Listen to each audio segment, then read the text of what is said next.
Your reputation is either the key to or the lock-on opportunity that's afforded to you within your career. The more people who know you and who hold you in a high positive regard, the greater the probability that you'll be able to achieve just about any goal that you set for yourself as a fitness professional. Conversely, regardless of how fast or the degree to which you experience success, there are very few, if any, sustainable competitive advantages left in our industry.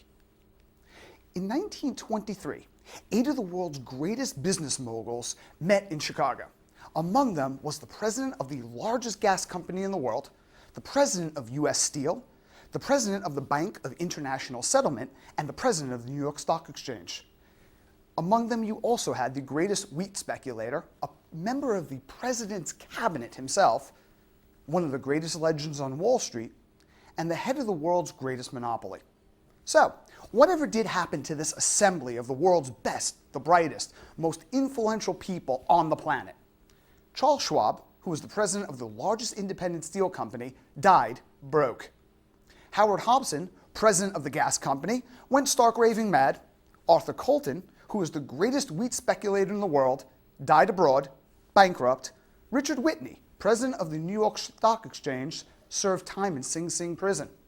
Alfred Fall, the member of the president's cabinet, also served time in prison until he had to be released early so he can go home and die.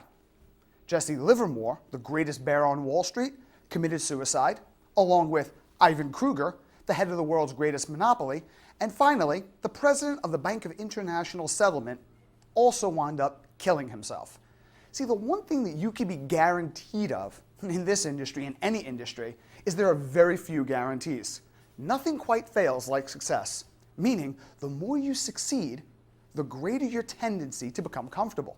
In addition, you run the risk of the belief that whatever has been responsible for your success to date is sufficient to bring you more success in the future. Of course, that's simply not true. The one thing that we can absolutely guarantee you of is that your ability and willingness to effectively engage people and deliver something of value to them, as well as cultivating a reputation for excellence, that's in direct correlation with the level of success as well as the level of gratification that you're going to experience in this industry. There are 5 critical things that you need to keep in mind when you're meeting and greeting members and prospective clients. Number 1, know your outcome. Number 2, no encounter is insignificant. Number 3, no person is insignificant. Number 4, never prejudge. And number 5, first impressions are absolutely everything. So let's take a look at knowing your outcome. Even if something is seemingly small, such as gaining the attention of a member in a positive way, just to initiate the relationship or giving someone a moment of encouragement that makes them smile, the more clear you are and the more focused you are about what you want to achieve in that interaction, the greater chance that your behavior is going to match that intention. No encounter is insignificant.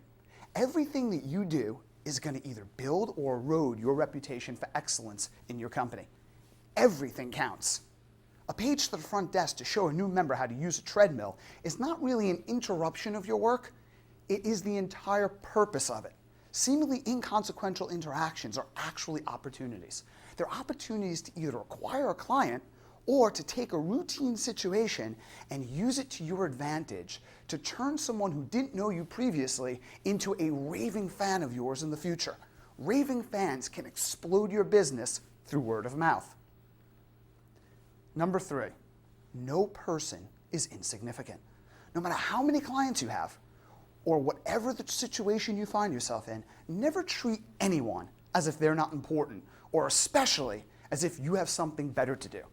Even if you're really busy with a client at the moment, if someone requires your assistance, let them know that you're going to follow up with them as soon as you're available, and then be sure to do it. Treat every person as if your entire career were based on their evaluation of you, because collectively, it really is. According to UCLA, your clients will stop doing business with you for one of the following reasons. 1% will die, 3% will move away, 5% will stop doing business with you due to negative word of mouth, 9% due to a perception in the change of quality that you're offering, 14% will stop doing business with you due to a pricing change.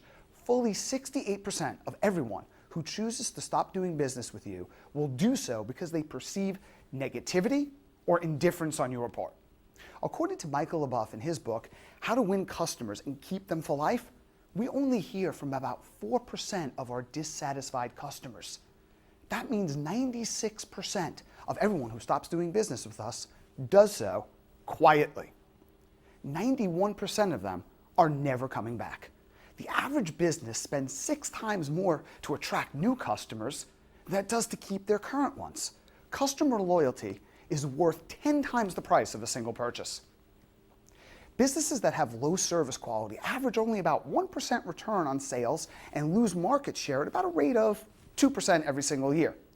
Businesses with high service quality average 12% return on sales. They gain market share and they grow at a rate of about 6% per year, as well as they earn the right to charge more than their competitors. Typical businesses lose about half of its customers per year. Yet by increasing annual retention as little as 5%, companies can increase their bottom line by up to 25, even upwards of 100%. See, this isn't only relevant if you work for yourself, it's relevant even if you work for a company. Never prejudge. It's very common amongst trainers who have been working in the fitness industry for a period of time to miraculously develop the power of telepathy.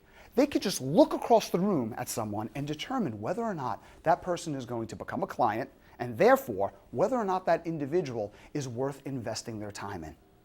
You neither have the right nor the ability to read the mind of another person. Here's something you might find perplexing, but it's true nevertheless. Those who you think are absolutely going to become your client often won't. And those individuals who you think will never become a client often will. You put the odds of succeeding greatly in your favor by treating everyone as if they're going to become your client. Even if they don't, it's very likely that they're going to speak to someone who might. Nothing will kill your reputation as quickly as someone who either had a negative experience with you or was made to feel unimportant, who now wants to go out and share that fact with as many people as he or she can. Your goal is to meet and greet as many people within your environment as you possibly can. I have a friend of mine who had an insatiable passion for the fitness industry. Back in the 1990s, he started working as an independent trainer in health clubs throughout a major city in the United States. As an independent trainer, he had no salary, and because he was just starting out, he had no clients. That meant, of course, that he had no income either. Now, he noticed that many of the trainers who were actually on the club's payroll were just congregating together instead of going out and meeting and assisting members. He saw that as his opportunity. He made it a point to meet and greet every member that he came across. Soon, he knew just about everyone in the facility on a first-name basis. Conversely, they knew him on a first-name basis as well. Eventually, they came to know him and like him. Before long, they started seeking his advice. Many of these people discovered that not only did they get along with this trainer, but he had a lot of practical experience to share with them. More importantly, he was highly charismatic and he had the skills to bring out the very best in them. Soon, his book of business became full. He became so highly sought after that he literally could not take on any more clients. Soon, his reputation made him a phenomenon within the city. Everyone wanted to train with him. Even better, prominent publications wanted to interview him. His face and physique graced the covers of some of the world's most prominent, fashionable magazines. Today, he owns a chain of health clubs that are arguably some of the most distinct health clubs in the entire fitness industry. Now, can you imagine if he wasn't willing to take each opportunity to meet and greet each member so seriously? See, the difference between the winner and the average trainer is that winners do what average trainers refuse to do. If you do what others won't, you will succeed where others can't. And number 5, first impressions are everything. In every company, there are individuals who are known for excellence, and unfortunately, there are individuals who are known for mediocrity. In every organization, the same can be said. See, the latter don't last very long, whereas the former offers us a model that we can all learn from. In the hotel and hospitality industry, the Ritz-Carlton has long been held with a reputation for absolute excellence. As a matter of fact, for a long time, they were known as peerless in their ability to service a customer. The Ritz-Carlton has received the coveted Malcolm Baldrige Award for customer excellence multiple times. So what's the secret of the Ritz-Carlton? The Ritz-Carlton has 3 steps of service, and they are, number 1, a warm and sincere greeting. Use the guest's first name, and when possible, number 2, anticipate and then comply with guest needs. Number 3, every guest receives a fond farewell. Give them a warm goodbye, and again, use their name. Now, like the Ritz-Carlton, the very best health clubs in the fitness industry also practice something very similar to this service code. Now, to a lot of people, these steps seem so obvious. As a matter of fact, they can even be reduced to common sense. But common sense is not always common practice. Whereas other companies stand this, they lack tenacity in applying it. See, the Ritz-Carlton is almost fanatical about these 3 steps. Why is that? What is it that they know that other companies just don't? They understand the primacy effect. The primacy effect refers to a cognitive bias towards initial observation or information. In 1946, Gestalt psychologist Salman Asch conducted an experiment where he asked participants to rate an individual's attributes in areas such as happiness or how socially adept they were based on 6 adjectives. So prior to the evaluation, 2 groups of people were given a list of 6 adjectives, words describing the individual. One group received a list of adjectives describing this hypothetical individual as one who is envious, stubborn, critical, impulsive, industrious, yet intelligent. Another group was given the same list of adjectives, but in the opposite order of intelligent, industrious, impulsive, critical, stubborn, envious. Although both groups were given the same descriptions, the group whose list first gave adjectives describing that individual as intelligent and industrious gave him significantly higher ratings than the group whose list began with the descriptions of envious and stubborn. See, the primacy effect forms our cognitive filter. That's the filter we use to interpret every interaction through. We tend to rationalize all of our future interactions with someone based on our first impression. If we meet somebody and we think that he is kind and outgoing when we first met, but then a short time later he seems withdrawn, even cold, we would rationalize that by saying, well, he's simply having a bad day. Similarly, when we have a negative experience with someone, we tend to view future experiences through a negative filter. Further, we tend to be more resistant to change our impression of someone when that impression is negative. Therefore, your first impressions are critical to developing effective relationships with your members, not to mention potential clients. There are 5 keys to having the primacy effect work in your favor. Number 1, know your intention. Number 2, project confidence. Number 3, the projection of enthusiasm. Number 4, the willingness to listen. And number 5, presentation. Number 1, intention. If you want to make a great first impression, just look someone in the eye and smile, because that'll work every time, right? Well, no, actually, it won't. This might not be the case at all, in fact. See, when it comes to human relationships, you can't really fake it till you make it, and contrary to popular advice, an insincere smile isn't better than a sincere frown.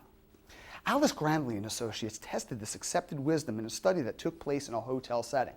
She had participants watch videos of customer service interactions and then determine how satisfied they would feel if they were the customer being served by that hotel employee. Now, what the participants didn't know was that each interaction between both the staff member and the customer was actually conducted by paid actors. In each interaction, the actor was going to step into a role and follow a script. But there was one exception. In one case, the actress was asked to express positive feelings towards the customer and focus on how she can make that person across the counter feel good. In the other scenario, the actress was simply instructed to, well, smile.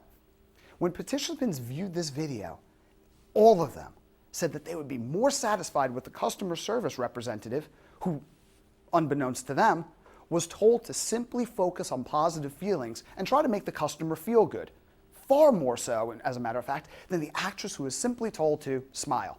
See, the first actress was generating positive feelings, and it was reflected in a genuine, full-face smile. The second actress was, well, simply acting, and people do know the difference. When you sincerely smile, the zygomatic major muscles lifts your mouth into a smile, while contracting simultaneously with the orbicularis oculi. This creates a retraction of skin around the eyes. In other words, it's a full face smile. This smile is quite difficult to fake, and thus when you smile with your mouth but not your heart, you have an inauthentic smile consisting of only the movement around the mouth. Functional magnetic resonance imaging, in other words, an fMRI, reveals that when we sincerely smile at someone, it activates their medial orbital frontal cortex. This is your reward center in your brain.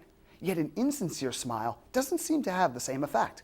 That's why when you're at the airport and the ticket agent is smiling at you profusely as she informs you that your flight has been canceled and, oh, by the way, it was the last one out that evening, it doesn't really make a difference to you, does it? But later on, you're sitting in the terminal, fuming, by the way, and a mother is sitting across from you with her 6-month-old baby. The baby looks at you and gives you a huge, full-face, toothless smile, and instantly you start to feel good as you melt into your seat right there in the middle of the terminal. So, when you sincerely smile at a member, they instantly feel good. See, a lot of times we find ourselves in certain states, and the cool thing about this, or the damaging thing, depending on how you look at it, is when we find ourselves in a certain state over and over again, we start to associate things or people around us to how we feel. Just like in Ivan Pavlov's experiment, the dogs eventually came to associate the ringing of the bell, which was the stimulus, with the food, the reward. See, even though there was no direct link, when the bell was rung in the absence of the food, eventually, the dogs began to salivate just the same. Similarly, if you want to continually affect the reward centers of your members' brains in a positive way, so they start to associate you with a positive emotional state, you need to do the things that provide that stimulus over and over to affect their reward centers, which is not really bad to have that type of association attached to you, especially if you're trying to build a clientele. But since we can't really fake a sincere smile, every day before you get on your shift or you meet with a member, take a moment to yourself and ask yourself, what is it that I sincerely like about this person? If the first thing that pops into your head is, well, nothing, okay. If I did like this person, what would be the attributes that would make them seem a little bit more likable to me? How can I feel good about making this member feel good? In other words, if I make this member feel good, how would that make me feel in return? And what can I learn from this person? Another couple of questions to go over in your head is, what am I really grateful for in my life right now? And who or what in my life makes me the happiest? These questions will get you to focus on the things that naturally elicit a sincere smile. Some people use music that inspires them, that emotionally lifts them up immediately before they start work. Other people listen to comedy on their MP3 player prior to their shift.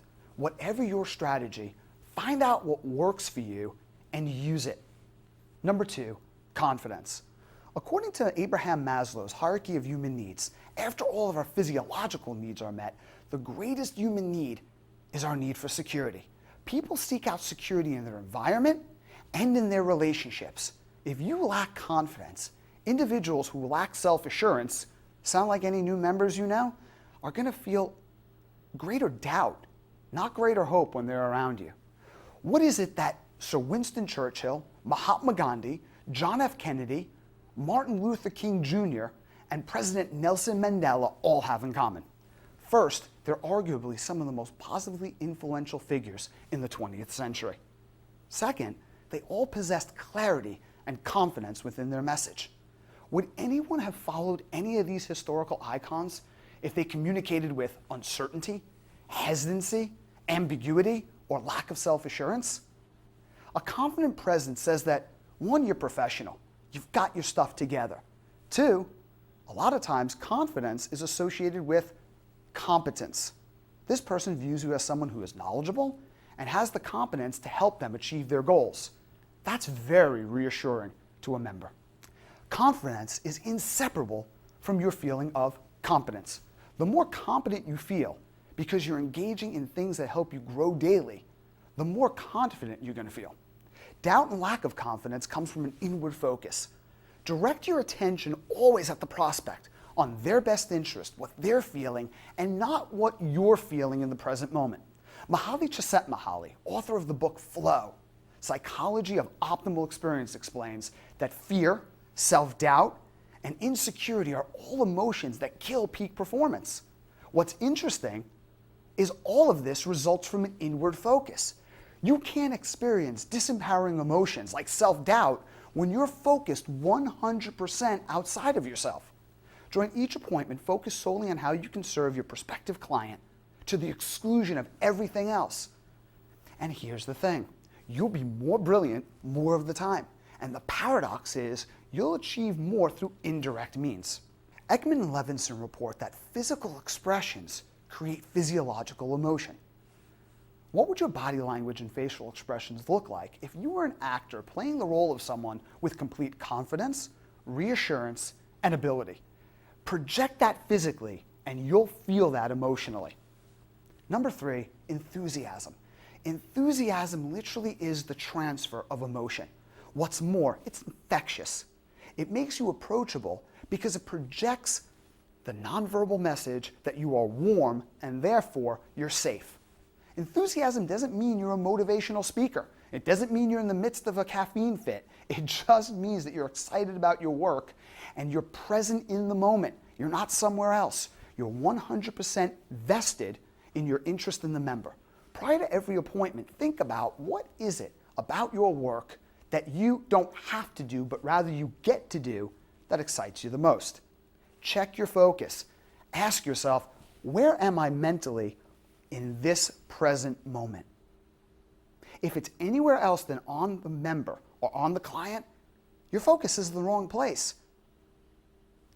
Are you making the individual that you're speaking with feel valued? Are you demonstrating the willingness to listen to them? That's number 4, listen. There are 5 levels of listening. The first one is ignoring. That's really not listening at all. You're somewhere else and you come back and the best you can come up with is, I'm sorry, what? The second is pretending.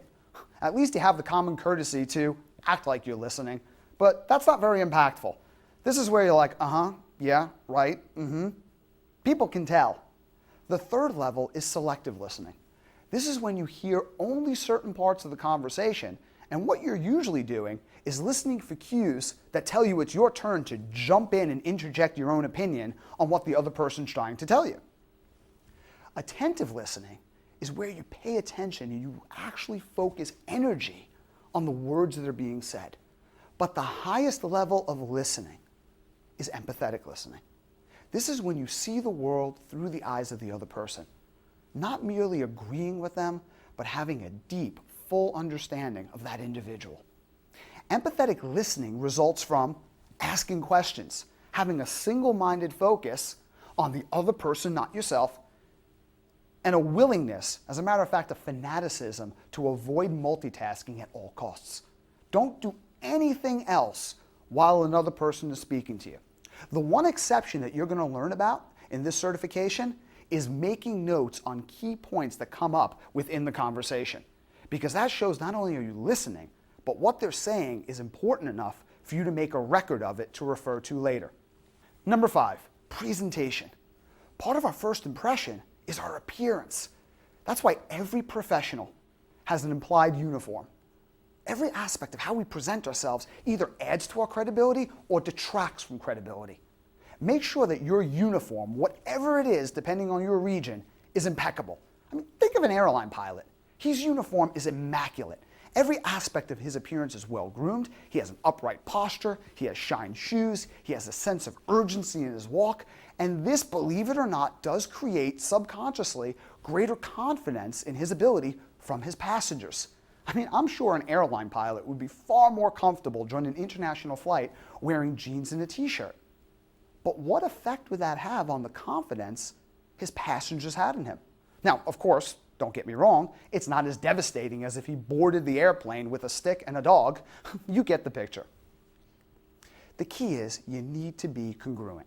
One of the primary keys to influence is congruency. Again, think about Churchill, Gandhi, Martin Luther King, the most influential people of the past and probably of our century as well.